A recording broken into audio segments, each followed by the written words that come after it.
कश्मीर के जंगल में टुनटुनी चिड़िया अपनी बेटी गुड़िया चिड़िया के साथ रहा करती थी। टुनटुनी चिड़िया बहुत ही मेहनती और ईमानदार चिड़िया थी। वह हर सुबह दाना लेने जाती और शाम होने से पहले अपने घर वापस आ जाती थी। ऐसे ही एक दिन उसकी बेटी गुड़िया अपनी माँ से कहती है, मम्मा मम्मा मुझे सेब खाने हैं, आप मुझे सेब लाकर दे दो ना। मम्मा मुझे बहुत जोरों की भूख लगी है। गुड़िया बेटा यह आप क्या बोल रही हो, आप तो जानती हो ना अभी सेब कितने महंगे बिक रहे हैं और मेरे पास तो 1 रुपया तक नहीं है, तो मैं आपके लिए सेब कैसे लाऊंगी। हमारे पास अनाज के दाने रखे हैं ना, आप उसे खा लो।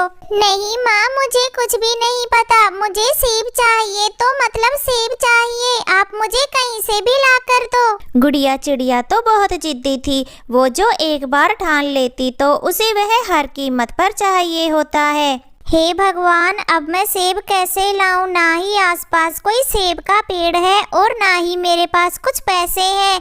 अब मैं क्या करूं, मुझे कुछ समझ नहीं आ रहा। ऐसे सोचकर टुनटुनी चिड़िया अपने घर से बाहर निकलती है। टुनटुनी चिड़िया जंगल की तरफ सेब ढूंढने जाने लगती है।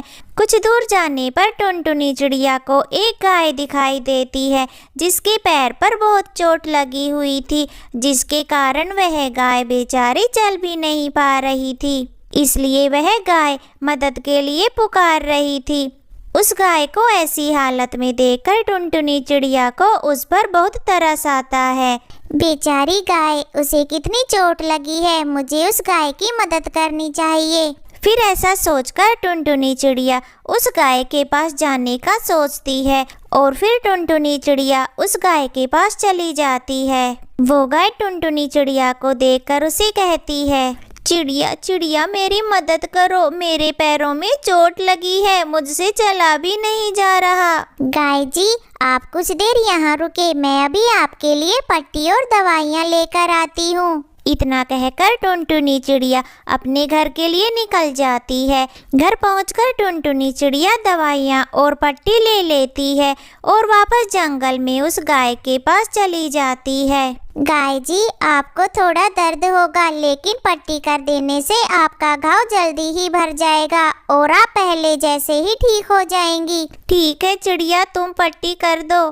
फिर उसके बाद टुनटुनी चिड़िया उस गाय के पैर पे पट्टी कर देती है और कुछ देर में ही वो गाय चलने लगती है, जिसे देखकर टुनटुनी चिड़िया बहुत ही खुश होती है।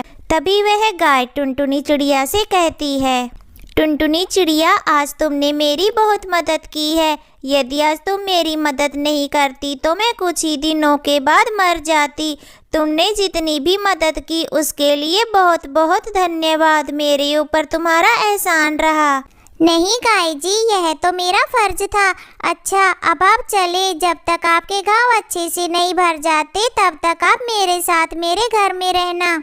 ऐसा बोलकर टुनटुनी चिड़िया उस गाय को अपने साथ अपने घर ले जाती है और उस गाय का बहुत ही ज़्यादा ध्यान रखती है, जिसके कारण उस गाय का घाव कुछ ही दिनों में भर जाता है और वह पूरी तरह से ठीक हो जाती है।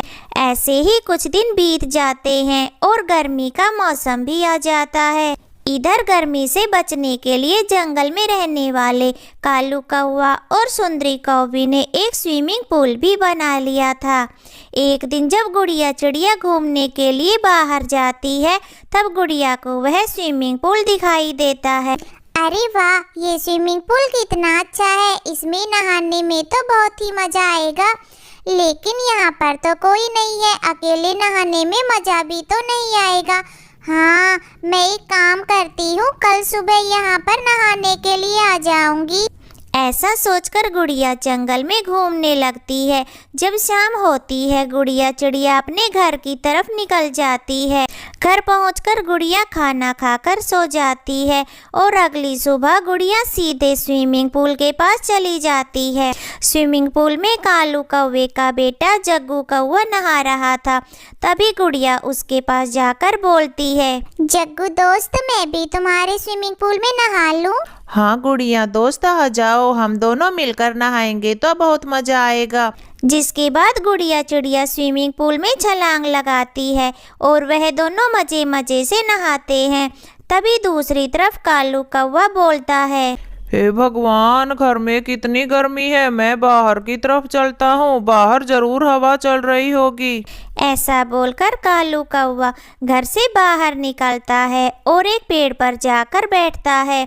तभी कालू कौवा अपने स्विमिंग पूल में गुड़िया को नहाते हुए देखता है। उसे नहाते हुए देखकर कालू कौवा आग बबूला हो जाता है और कालू कौवा गुस्से में अपने स्विमिंग पूल के पास जाता है और गुड़िया चिड़िया से बोलता है, ए चिड़िया की बच्ची, चल भाग यहाँ से, मेरे स्विमिंग पूल को गंदा कर दिया। यह मुफ्त का स्विमिंग पूल नहीं है जो कोई भी ऐरा गैरा पक्षी आकर इसमें नहाकर चला जाए। बस कालू अंकल, हो गया, 2 मिनट रुकिए, मैं अभी बाहर आती हूँ। तेरी माँ का स्विमिंग पूल है क्या? चल भाग जा यहाँ से, नहीं तो ऐसा लगाऊंगा। कालू कौवे के ऐसा बोलने पर भी गुड़िया वहाँ से नहीं जाती। वो स्विमिंग पूल में ही मस्ती कर रही होती है। तभी कालू कौवा गुस्से में स्विमिंग पूल में छलांग लगाता है और गुड़िया को पकड़कर बाहर निकालता है और उसकी खूब पिटाई करता है। तब गुड़िया चिड़िया रोते हुए अपने घर जाती है और सारी बात टुनटुनी चिड़िया को बताती है। मम्मा मम्मा, मैं स्विमिंग पूल में नहा रही थी, तभी कालू अंकल आए और उन्होंने मुझे बहुत मारा। बेटा, इसमें तो आपकी ही गलती है, मैंने आपको वहां जाने से मना किया था ना, लेकिन आपने नहीं सुना। हाँ मम्मा, इसमें मेरी ही गलती है, लेकिन मम्मा अब मैं वहां नहीं जाऊंगी, आप मेरे लिए भी एक स्विमिंग पूल बनवा दीजिए ना। जब गुड़िया चिड़िया ऐसा बोलती है तब टुनटुनी चिड़िया तो अपना सिर ही पकड़ लेती है। तभी वहाँ वह गाय आ जाती है और टुनटुनी चिड़िया से बोलती है, टुनटुनी टुनटुनी, मैं जादुई गाय हूँ, उस दिन तुमने मेरी मदद की, इसलिए मैं तुम्हें कुछ देना चाहती हूँ।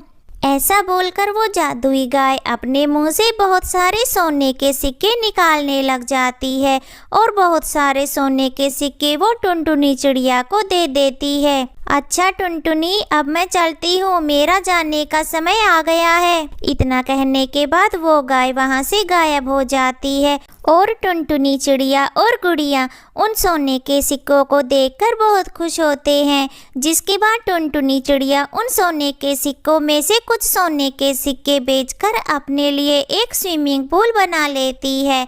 जिसके बाद गुड़िया उस स्विमिंग पूल में खुशी खुशी नहाती और मस्ती करती और उसके साथ जंगल के और भी पक्षी उनके स्विमिंग पूल का आनंद लेते। ऐसे ही काफ़ी दिन बीत जाते हैं। फिर एक दिन जंगल में बहुत तेज बारिश आने लगती है, जिसकी वजह से जंगल में पानी का बहाव बहुत बढ़ जाता है और वहीं सुंदरी कौवी और कालू कौवे की स्विमिंग पूल की तरफ एक तेज पानी की लहर आती है, जिसकी वजह से उनका स्विमिंग पूल टूट जाता है, जिसे देख कौवे का परिवार बहुत उदास होता है। वहीं दूसरी तरफ टुनटुनी चिड़िया और गुड़िया चिड़िया खुशी खुशी अपने जंगल में रहने लगती है।